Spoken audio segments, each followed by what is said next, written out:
Lord of Mysteries 2, Circle-of-Inevitability. Chapter 12, Undercurrents. As Lumion left Old Tavern, he resumed his surreptitious ways, skulking down the path he always took home. Sure enough, he spotted one of Pons Benet's goons hiding behind a tree, spying on passers-by. The padre doesn't know when to quit, Lumion muttered to himself. But Lumion couldn't retaliate. His personal abilities were limited, and he couldn't risk bringing attention from the Church of the Eternal Blazing Sun in the Dirige region. The Inquisition would be all over him in a heartbeat, which could spell doom for Aurora. Unless Lumion was pushed to the brink and had no other choice but to abandon the town, his only option was to expose the padre's unsavory activities and force him to retire to a cloister. But that was easier said than done. Lumion needed to be careful and cunning, just like when he let the foreigners discover the padre's affair with Madame Pualis. Lumion didn't want to make a big fuss about it. He knew that Biest, the administrator and territorial judge, was a stickler for his reputation. If Lumion brought Madame Pualis's predicament to light, he wouldn't get any favors in return. No, it would be more likely that Biest would turn on him, filled with bile and vitriol. That would leave Lumion with little choice but to flee Cordu, with both the padre and administrator hot on his heels. He proceeded with caution, taking a detour through a narrow alley that weaved between several houses. Along the way, Lumion relied on his wits and the surroundings to conceal himself.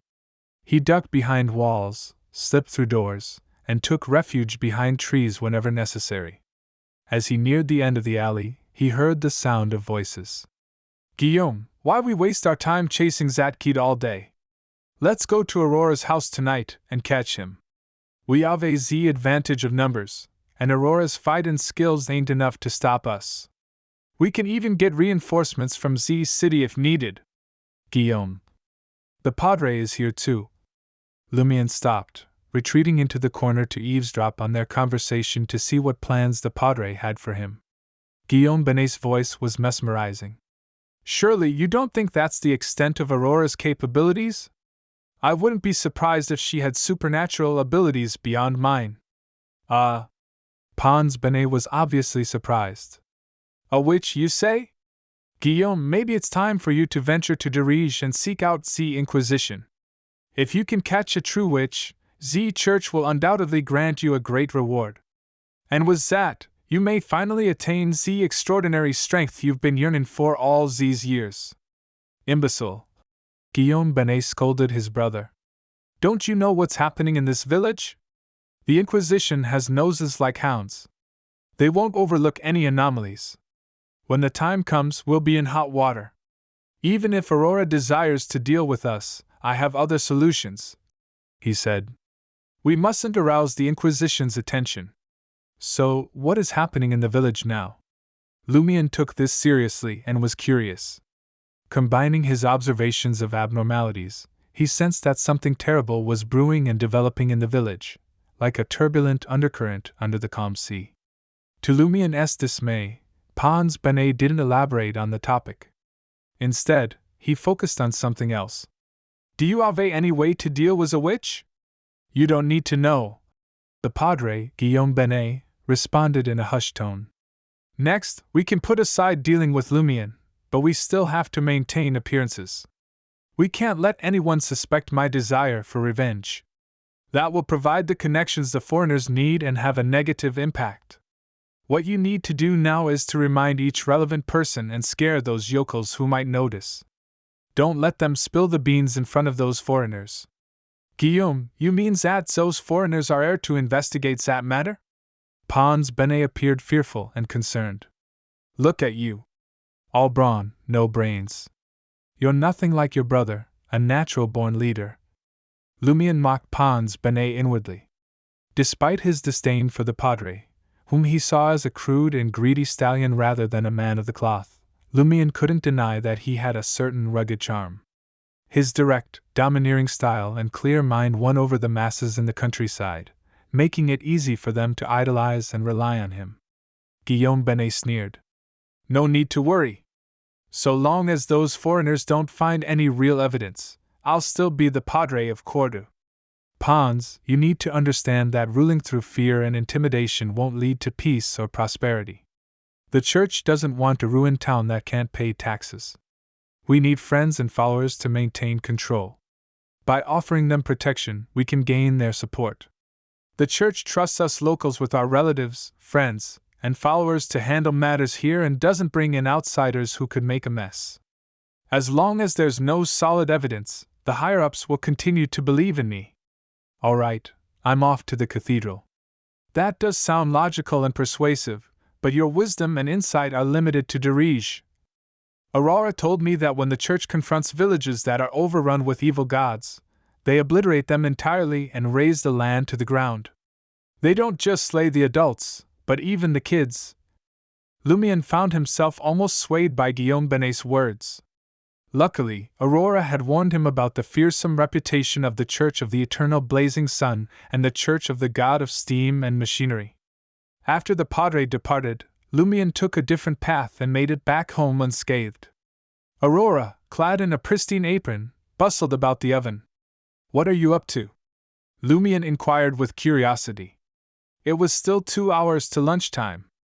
Aurora tucked a strand of her blonde locks behind her ear and beamed. "Trying out a new toast recipe. Rice bread. You don't have to go through all this trouble." Lumion was moved to his core. He believed Aurora was going out of her way to make something special just for him. Aurora giggled and retorted, "What are you thinking? Can you be any more self-absorbed? For me, baking is a form of amusement. It's a great way to pass the time. You get it? Then why don't you like going out? There's plenty of fun out there." Lumion probed. He always felt Aurora was a homebody because she was too concerned about the risks her warlock status posed. Aurora swiveled her head and shot him a withering glare. "You mean drinking and gambling? Remember, I'm my own person, not relying on or attaching to others." Lumion grasped the first half of her statement but was at a loss with the latter. "Ah? Could you expound on that?" Aurora gave him a deadly glare. "Long story short, your sis is a major introvert most of the time." "What do you mean by most of the time?" Lumion queried, confused. "Humans are walking contradictions," Aurora mused, turning back to the oven. "Don't you recall? Sometimes I'm a chatterbox, eager to venture out and listen to the old ladies gossip. Other times I'll play with the kids and regale them with tales. Every so often, I'll cut loose and ride Madame Puali's horse around the mountains, hollering at the top of my lungs. At the time, you shone like a Duquesne rose, luring people in only to prick them." Lumion couldn't help but grumble to himself. Since Madame Puali's was mentioned, Lumion decided to change the subject. "Aurora Grande, sir, I heard a rumor about Madame Puali's." "What is it?" Aurora did not hide her curiosity. "She's a warlock who can talk to the dead." Lumion related to his sister what Ava had divulged. He also brought up the anomaly he'd observed and Guillaume Benet's comments. Aurora halted her work and listened to her brother's account intently. Her mien grew noticeably graver. After Lumion had finished, Aurora offered him a smile and assuaged his fears. "Don't fret too much. Those 3 foreigners must be here for something that the Padre and his comrades did in secret. It might have to do with Madame Puali's. Don't mess with Madame Puali's for now. I'll keep an eye on them. Explore the village more, mingle with those foreigners, and try to suss out what's going on. Compared to that, the lady who gave you the wand card is far more intriguing. If things do deteriorate, we must contemplate departing Cordoue. We can start making arrangements now." "Okay." Lumion nodded in agreement. After a brief silence, he inquired curiously, "Aurora, if we must depart Cordoue, where do you envision moving to?" "Trier," Aurora declared without hesitation. Trier was the capital of the Intis Republic, the apex of culture and art across the continent. "Why?" Despite considering Trier himself, Lumion posed the question casually. Every Intisian coveted a chance to visit Trier. In the eyes of the Triers, there were only 2 types of individuals in Intis: Triers and outsiders. Aurora responded nonchalantly. "A prophet once said, As long as Trier endures, mirth and glee will never falter.